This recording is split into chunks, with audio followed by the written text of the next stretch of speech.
아프리카 선교사의 아들로 태어나 양떼들과 함께 자라난 필립 켈러라는 분이 양과 목자라는 책을 썼어요. 꽤 오랜 시간 동안 베스트셀러가 됐죠. 이 책을 통해서 목자와 양의 관계를 잘 설명해 줍니다. 책의 내용에 따르면 양은 무척이나 세심한 관리가, 한마디로 손이 많이 가는 짐승이란 것을 알 수 있어요. 그냥 방치해 두면 아무 풀이나 먹고 또 더러운 물을 마셔서 병에 걸린다든지 위험한 곳을 돌아다니다가 죽게 된다고 합니다. 또 어지간해선 가던 길로만 다니려고 하는 습성이 있는데 풀도 뜯는 곳에서만 뜯으려고 한다고 해요. 그러니까 그냥 내버려 두면 목초지도 망가지고 양도 피폐해진다는 거죠. 그래서 목자들은 한 곳에 모여있는 양떼들을 흩어놓으려고 염소를 풀어놓는다고 합니다. 경계심은 많은 염소가 모여있는 양들 틈으로 들어가 뿔로 들이받아서 흩어버린다는 거죠. 성질이 완전히 다른 짐승이기 때문에.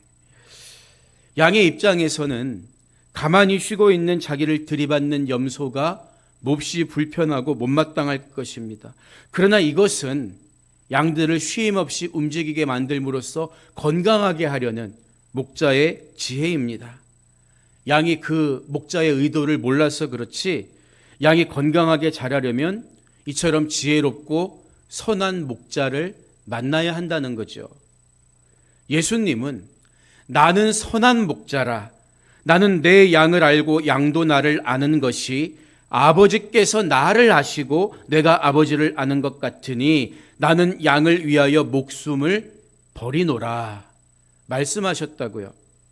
하지만 아무리 사랑을 쏟고 표적을 보여주시면서 내가 선한 목자다 주님 말씀하셨어도 제자들은 십자가의 길 앞에 모두 달아나 버리고 맙니다. 우리도 주님의 심정, 목자 되신 주님의 의도를 모를 때가 참 많죠. 그래서 많은 경우 욥처럼 하나님을 원망하고 항변할 때가 있습니다. 하지만 분명한 것은 하나님은 선하시며 나를 향한 가장 좋은 계획을 갖고 계시다는 사실입니다. 우리가 그 의도를 모르는 것뿐이라고요. 흔히 청소년기를 질풍노도의 시기라고 말하지요.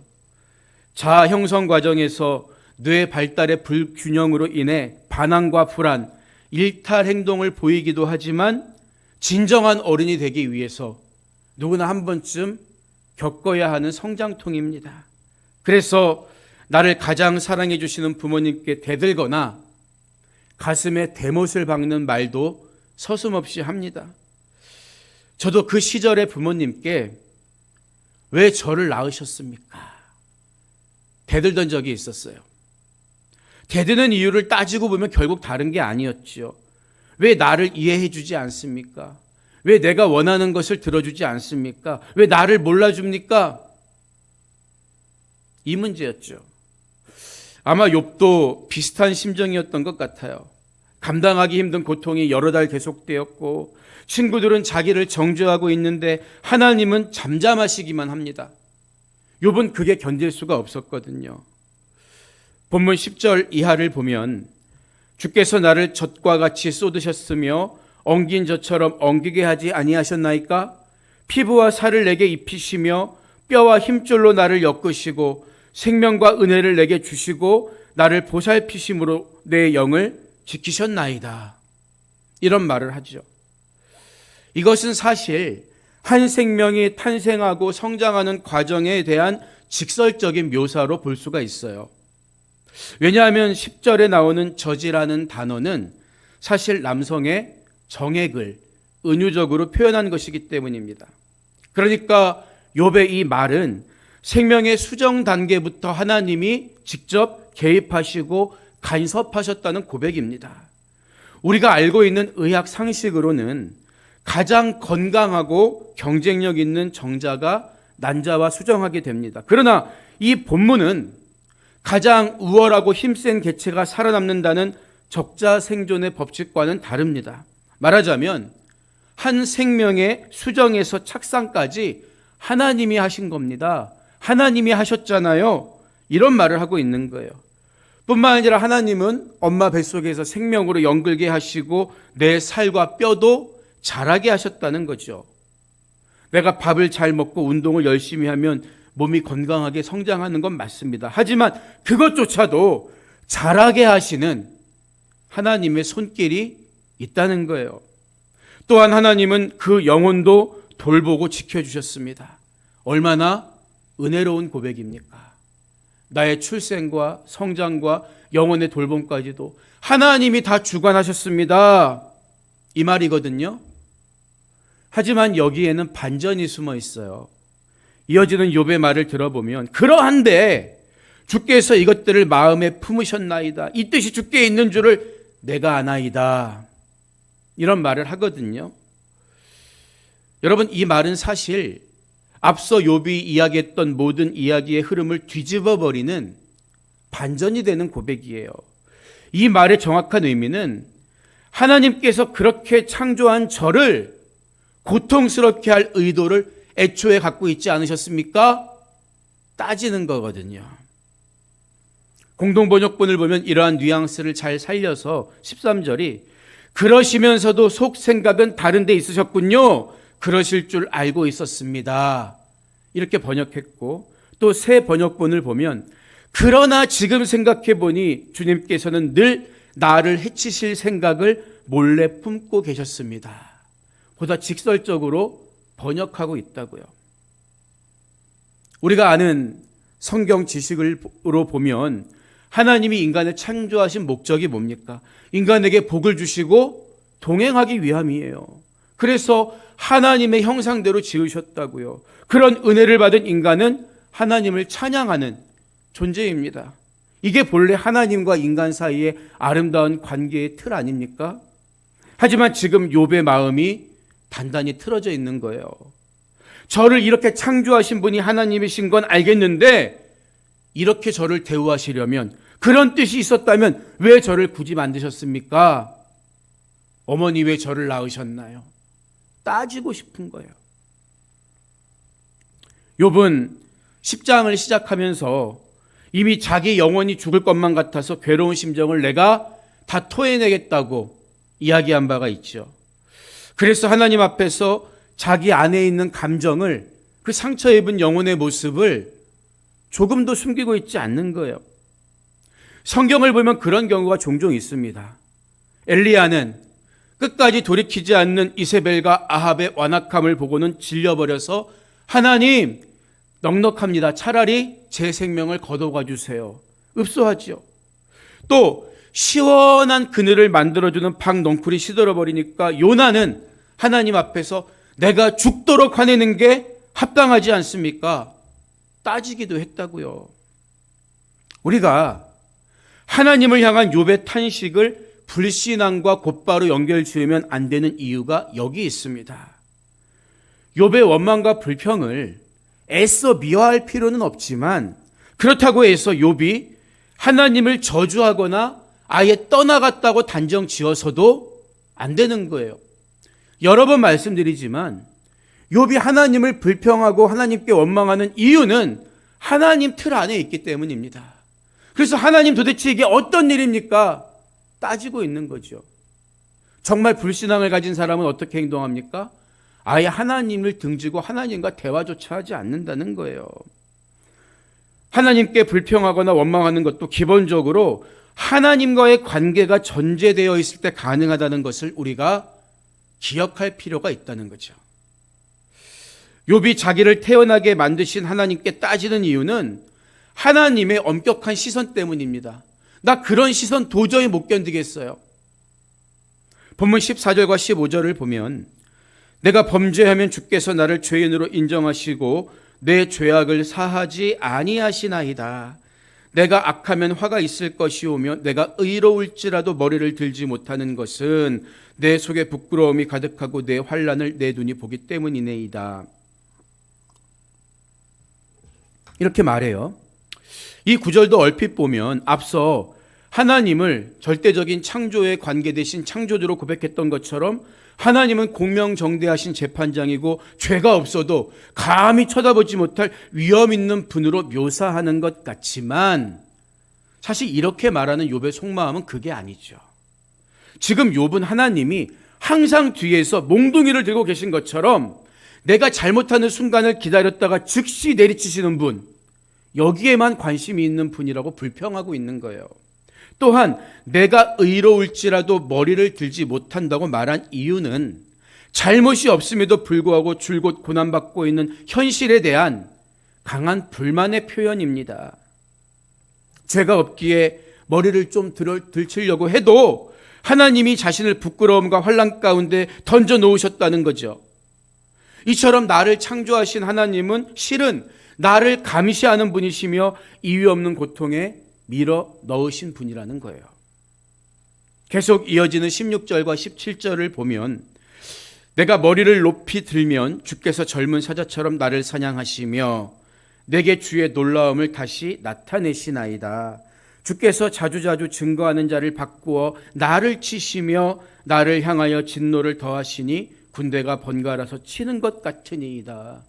토로합니다. 욥은 한 걸음 더 나아가서 자기가 어쩌다가 머리를 쫑긋 들려고 하면 그때마다 하나님이 마치 사자처럼 나를 두렵게 짓누르고 치신다고 하소연하는 거죠. 여기서 욥이 왜 자꾸 머리 이야기를 하느냐 하면 여러분, 머리를 든다는 것은 옳음에 대한 일종의 상징적인 행동이기 때문입니다. 사람이 죄를 지으면 어떻게 사과를 합니까? 머리를 조아리면서 머리를 숙여서 사과를 해요. 그러나 잘못한 게 없으면 머리 숙이지 말라 그러죠. 고개를 빳빳이 듭니다. 잘못한 게 없다는 상징적인 행동이에요. 예나 지금이나 똑같습니다. 그런데 하나님은 죄 지은 적이 없는 욥이 머리를 한번 들려고만 해도 고통스럽게 다시 짓누르신다는 거예요. 하나님이 왜 나에게 이처럼 진노하시는지 도무지 알 수 없어 답답하다는 거죠.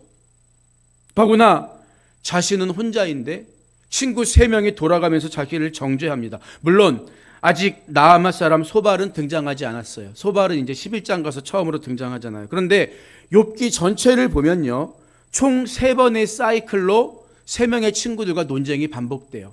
3번째 마지막 사이클에서는 소발만 빠집니다. 그러니까 총 8번에 걸쳐서 욥은 친구들의 말에 일일이 대꾸하고 논쟁을 벌인 거예요. 얼마나 힘들었겠습니까? 따라서 17절에서 증거하는 자를 바꾸어 나를 치시며 이렇게 말한 것은 친구들을 가리킨다고 보면 돼요. 친구들은 돌아가면서 욥을 정죄하고 욥으로부터 항복을 받아내려고 합니다. 인간적으로 보면 지금 욥은 고립무원의 상태로 외롭게 싸우고 있다는 거예요. 그래서 급기야 욥은 앞선 3장처럼 다시 자기의 출생, 자기의 탄생을 저주합니다. 그런데 앞선 3장에서는 고난이 닥치게 된 것을 우연으로 여기고 자기 생애를 저주했다면 이제는 모든 고난이 하나님이 아까 말씀드렸잖아요. 하나님이 다 계획하시고 간섭하시고 하나님이 다 알고 계셨던 것처럼 생각하면서 차라리 죽으면 낫겠다고 외치고 있는 거예요. 여러분, 여기서 우리는 사람이 분노의 감정을 다스리지 못하면 그 분노의 감정이 점점 타오르고 증폭된다는 것을 발견하게 됩니다. 욥도 그랬단 말이에요. 그렇게 순전한 욥도 처음에는 견딜 수 있을 만한 일이었는데 친구들과 논쟁하다 보니까 이런 고백까지 한 거예요. 우리도 마찬가지예요.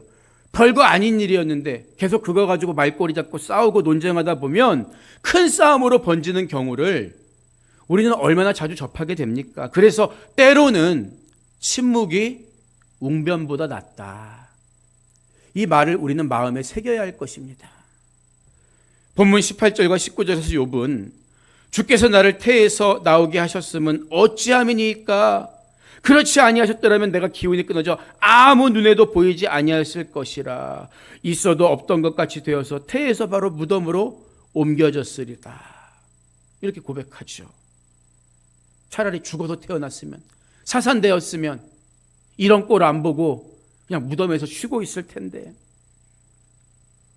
앞서서 자기의 출생과 성장, 영혼의 돌봄에 이르기까지 모두가 하나님의 섭리였음을 고백했던 욥은 차라리 태어나지 않았더라면 내가 이런 몰골로 사람들의 조롱거리가 되지 않았을 거라고 탄식하고 있는 거예요. 여러분, 우리는 무엇을 위해 세상에 태어났습니까? 여러분이 한번 욥의 질문에 대답을 해보시기 바랍니다. 하나님께서 왜 태의 문을 열고 고통 많은 이 세상에 나를 던져 놓으신 걸까요? 단순히 부모님 기쁘게 하기 위해서일까요? 물론 그것도 이유가 될 수 있지만 그것은 부차적인 이유예요. 우리가 이 세상에 태어난 이유는 사명이 있기 때문입니다. 하나님이 우리를 통해 하시고자 하는 일이 있기 때문에 우리는 보내심을 받은 거예요. 삶에 어려움이 없고 평탄할 때는 사명 앞에 누구나 헌신합니다. 하지만 욥처럼 감당하기 힘든 시련을 만나게 되면 도대체 내가 왜 이 고생을 해야 하느냐면서 하나님을 원망하게 되는 거예요.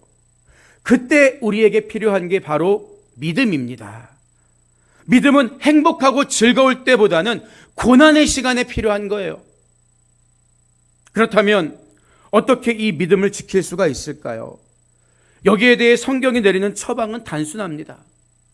야고보서 5장 13절을 보면 너희 중에 고난당하는 자가 있느냐 그는 기도할 것이요 즐거워하는 자가 있느냐 그는 찬송할지니라. 이렇게 말해주고 있다는 거예요. 고난 중에 기도해야 마음과 생각을 지킬 수가 있습니다. 모든 영광을 하나님께 돌려야 교만해지지 않습니다. 악한 사탄은 고난 중에 기도보다 논쟁하게 만들고 기쁨 중에 찬송보다 자랑하게 만든다고요. 그래서 우리는 예수님 말씀처럼 깨어 있어야 하는 것입니다. 20절과 21절에서 욥은 내 날은 적지 아니하니까 그런즉 그치시고 나를 버려두사 잠시나마 평안하게 하시되 내가 돌아오지 못할 땅 곧 어둡고 죽음에 그늘진 땅으로 가기 전에 그리하옵소서. 이렇게 하소연해요. 지금 욥이 하나님께 바라는 게 뭡니까? 가슴 아프게도 하나님 이젠 저를 간섭하지 말고 저와 좀 상관없이 계셔주세요. 이 말이라고요. 우리 인생에 누릴 수 있는 가장 큰 복은 뭡니까? 성경이 말하는 가장 큰 복은 임마누엘, 하나님이 우리와 함께 하시는 것 아닙니까? 그래서 존 웨슬리 목사님도 하나님이 나와 함께 하시는 것이 가장 좋다. 하나님이 우리와 함께 하심이 가장 좋은 것이다. 이런 말씀을 했다고요. 그런데 욥은 그와 정반대로 하나님 제발 좀 제게서 떠나주세요. 이런 말까지 하고 있다는 거예요. 사실 지금까지 욥은 자기가 겪는 고통과 슬픔이 모두 하나님의 부재 때문이라고 여기고 있었습니다. 하지만 그 이면에는 이런 고난을 계속 방관하시고 더 나아가 즐기시는 것 같은 분이 하나님이시라는 일종의 원망 섞인 마음이 있었던 거예요. 그래서 급기야 하나님 이제는 요즘 말로 저에게서 좀 신경 좀 끄시고 저 좀 내버려 두시면 안 되겠습니까? 죽기 전만이라도 제발 좀 평안하게 있다 가면 안 되겠습니까? 왜 저에게 그렇게 집착하십니까? 이런 가슴 쓰라린 탄식을 내뱉고 있는 거예요. 그래서 마지막 22절은 이런 욥의 심정을 한 줄로 요약해 주고 있죠. 땅은 어두워서 흑암 같고 죽음의 그늘이 져서 아무 구별이 없고 광명도 흑암 같으니이다. 앞서 언급한 21절에서 돌아오지 못할 땅, 어둡고 죽음의 그늘진 땅, 이것은 모두 19절에서 말했던 무덤을 계속해서 되풀이하는 구절들인데요. 22절에서 그 이미지를 반복하고 있는 거예요. 여러분, 하나님의 속성은 빛과 생명입니다. 빛과 생명. 그러나 자기의 삶은 흑암과 죽음의 무덤 같다는 거예요. 어떤 말인지 쉽게 와닿지요. 이것이 바로 영혼의 아픔을 겪고 있는 욥의 독백입니다. 도대체 얼마나 견디기 힘들고 외롭고 쓰라렸을까? 성경을 읽는 우리의 마음도 같이 무거워지죠. 오늘 말씀을 마무리합니다. 제가 존경하는 우리 지방 강인남 감리사님에게 특별한 은사가 있어요. 그분이 굉장히 신실하시고 기도도 많이 하셔서 신유의 은사가 있는데요. 특히 위장계통의 병이 있으신 분들을 위해 기도하면 환자가 즉시 낫는 체험을 종종 하신다고 해요. 속이 안 좋으신 분, 위장병을 달고 사시는 분은 저에게 말씀해 주셔서 함께 가서 치유받으시기 바랍니다. 위의 음식이 소화가 안 되면 차라리 토해내는 것도 방법이죠. 하물며 영혼의 답답함과 무거운 짐을 그냥 내 안에 두고 있으면 그건 사는 게 아닐 거예요. 그래서 다윗은 시편 62편에서 백성들아 시시로 그를 의지하고 그의 앞에 마음을 토하라. 하나님은 우리의 피난처시로다 노래했던 거죠. 세상 방법으로 시름을 잊으려고 해봐도 깨고 나면 다시 제자리입니다. 우리는 하나님 앞에서 욥처럼 내 영혼의 괴로움을 토해내야 합니다. 환자가 자기 문제를 솔직하게 말할 때 치료받을 수 있는 것처럼 내 영혼의 아픔과 상처를 숨김없이 하나님께 다 아뢰을 때 내 영이 살고 회복되는 거예요. 하나님 앞에서는 절대 내 모습을 가장하거나 꾸며서는 안 됩니다. 인생의 문제를 만났다면 그럼에도 불구하고 나를 지으시고 나를 인도해 가시는 하나님을 끝까지 믿고 의지하면서 주님 앞에 모든 문제를 토해내고 응답받는 여러분의 귀한 삶이 되시기를 주님의 이름으로 축원드립니다.